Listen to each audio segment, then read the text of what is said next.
Welcome to the Elixir podcast hosted by The New Ways. Today's special guest is the revolutionary Professor Dictabeat.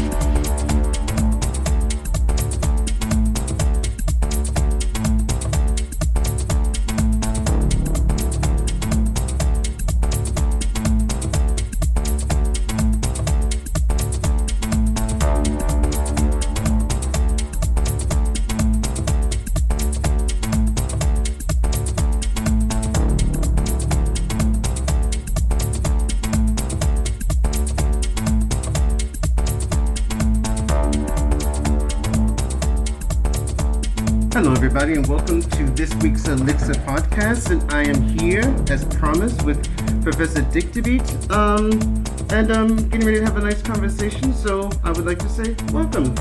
Thank you for having me. Very happy to be here. Yeah, well I think it's interesting how we met each other because of Janae Cat, because of the Remix project. Yep. And then I found out that it's actually Jason who you knew. And I called Jason, and he's like, I was like, Jason, you know everybody. Yeah. He knows everybody. Well, Jason, I actually know him as MJ through a friend of mine that I played music with. Mm-hmm. And somehow Berlin is a huge city, and yet it's like a village. Yeah, exactly. If you know one person, you probably know 12 people without knowing that you know them. Exactly. So how did you end up landing in Berlin? Where are you originally from? Well, I was born in Guatemala. Okay. And I was raised in Amsterdam since I was 2 in the Netherlands. Okay. And I moved to Berlin about 10 years ago. Okay. And the idea was actually to get away from the Dutch techno scene, because I was a DJ for God knows how long, since forever in the day. Okay. I thought, let me go to Berlin. It's so nice and quiet here because I've been here on vacation for 5 days. Yeah. And mind you, I didn't see a single club during my stay. Yeah, because they're all hidden. Yeah. And then once I'd actually made the move Mm-hmm. and decided to stay for, like I said, 6 months, I realized that Berlin is the capital city of techno. And Yeah. like, wow. Yeah, they have a big piece of the market. That's true. You said you started off as a DJ, I'm assuming. Yeah. And you also produce, you do remixes and a lot of things. What made you decide to try being a DJ? The first time you did it, what made you go in that direction and not just direct into production or something? Well, actually, it started with guitars. Okay.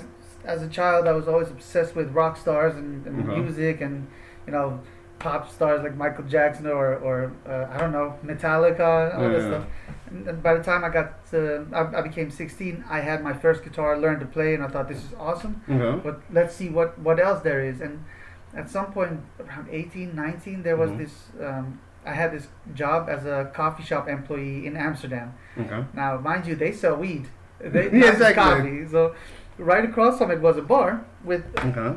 almost only DJs in it. And it was a very influential bar called Vaaghuizen, which means vague houses. Okay. And all the DJs kept, coming over to my coffee shop to buy their stuff. And at some point, I told them, listen, how do I become a DJ? Okay. What you guys do is so mesmerizing. I want to learn. Okay. And they basically took me under their wing and showed me the works, taught me how to mix and everything. Okay. And that's how the ball got rolling. What was mesmerizing about it? So what about it that you said, oh, that is something? Well, what I think was so beautiful, or still is so beautiful, is that you can take somebody else's musical creation and give it your own touch. Okay. So when you blend 2 tracks, it's no longer just one creation, it becomes something new. Exactly. And you can give 5 DJs 10 records and none of them will give you the same mix. Exactly. I mean, there might be similarities, but they'll all be uniquely different. Exactly. And I think that's at least one element about DJing that's always caught me, that you can give your own input and still push other people's music forward as well and show them what greatness there is in this world. Okay. Was music part of your life, like growing up, or is it something that you sort of like realized later, I'm not only interested, but I think I want to do something with this? Well, my parents never really listened to music that much. I mean, my father is into jazz music, but he always kept it very hidden and quiet to himself, and Okay. he didn't want to bother anybody with his music taste.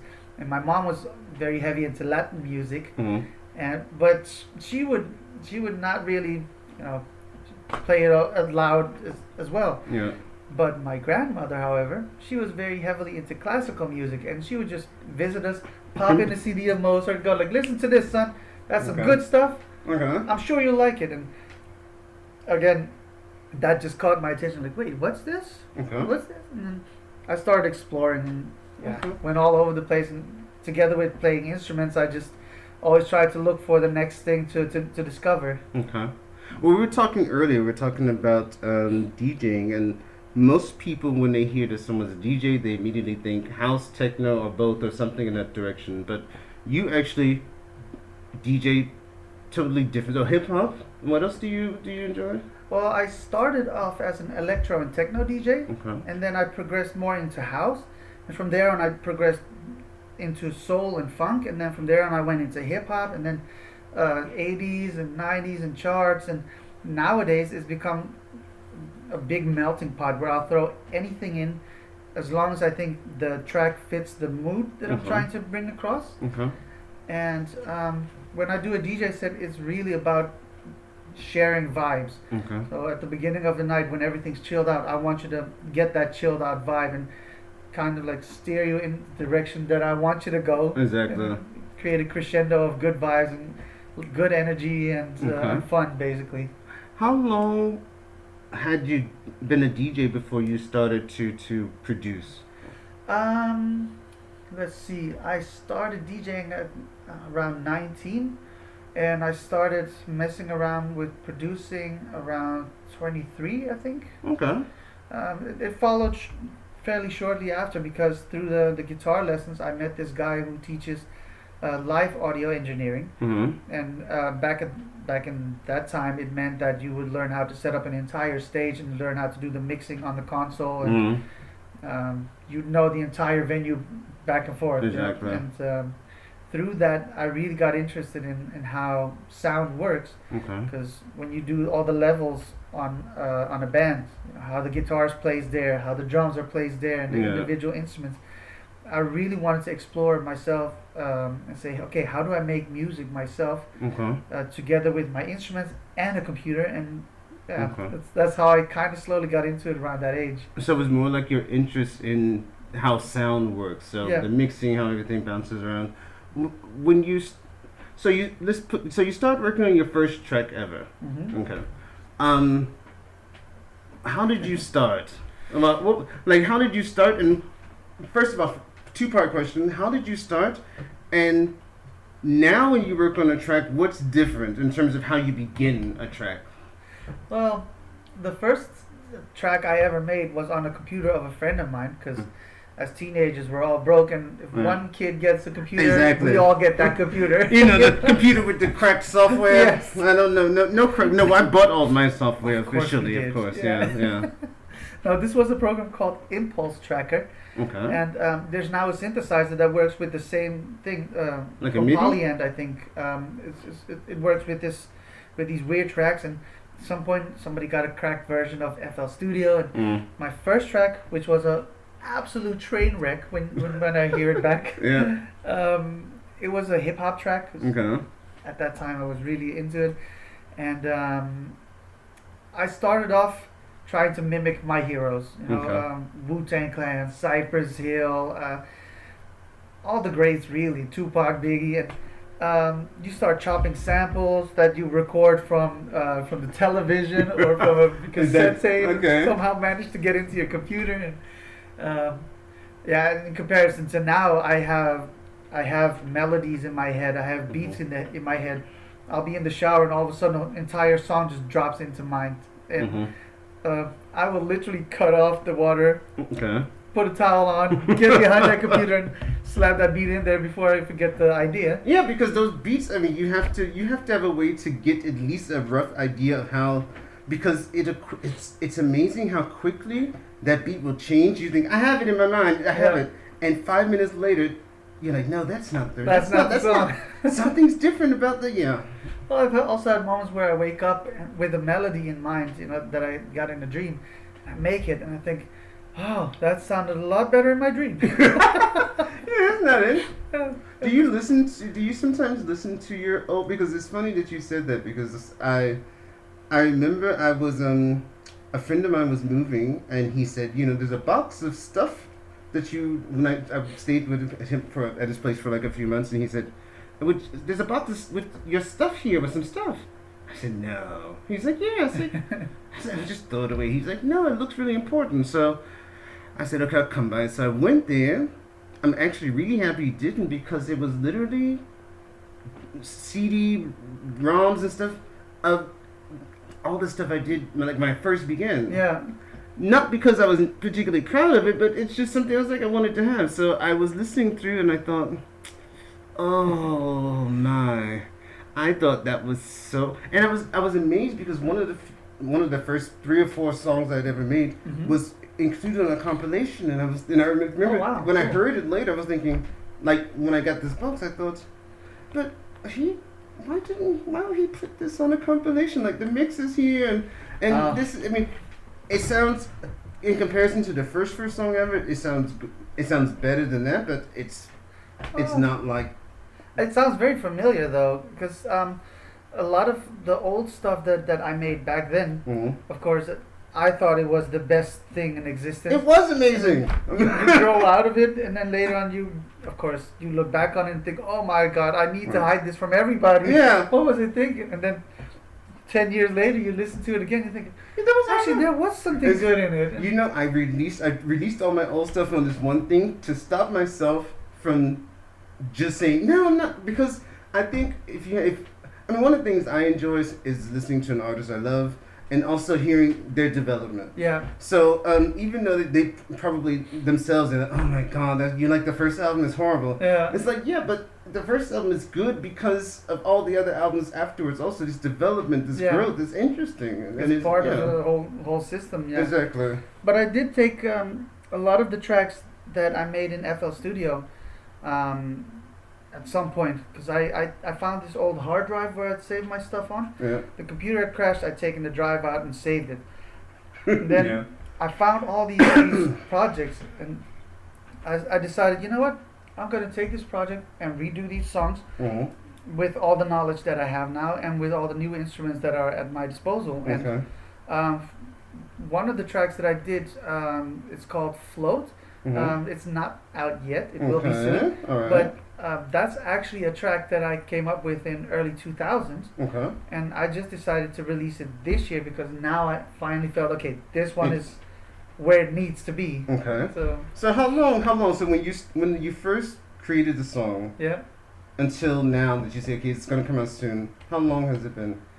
Well, 2020 now, so it's been 20 years since I decided to actually release it, and the only people that have heard it are friends of mine. Okay. And that's it. That's it. No one They else. always told me, yeah, great track, you should release it. I'm like, it's not ready. It's not ready. And I think in that sense, you really have to listen to your guts, because they tell you when something's done. You know? Exactly. When people listen to the songs you do, like for example, you have the EP 5 songs. We all have our. Is an artist with a song and say, oh, I actually like that song. That was good. It's maybe one of the whole thing. Does your opinion of the song that you like the most usually match others' opinions? If they say, oh, I really like that song? Not really, because the way I like my songs tends to change a lot. Some of my friends, they have their fixed songs and fans as well.